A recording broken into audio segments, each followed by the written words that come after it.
USS Lynx NCC 1650. Type: timeship prototype. Class: Lynx class, a modification of the Monacheros class scout ship. As seen in official Starfleet blueprints from 1991 and just one or two fan sites online, possibly due its highly classified nature. In service from 2286. Status: theoretically still operational.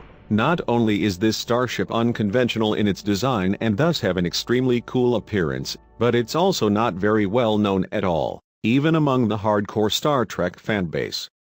Way back in the early 90s, long before things like the internet, Starfleet blueprints were only available to buy through sci-fi magazines like Starlog and even Omni.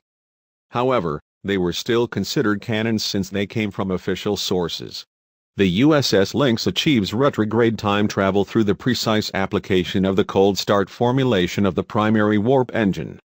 Time-slip occurs at a constant velocity of warp 1.5 and can be maintained indefinitely.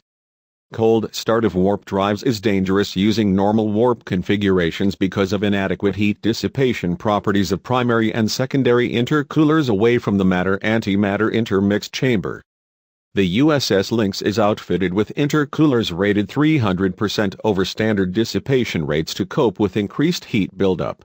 She was equipped with a cloaking device for use when in orbit around inhabited planets during a different time period, some 25 years before the Treaty of Algeran. As with all authorized Federation time travel missions, the crew of the USS Lynx operated on a very strict set of orders, including the unconditional restriction of all contact with life forms and even self-destruct if the ship became stranded for any reason in a time period other than its own.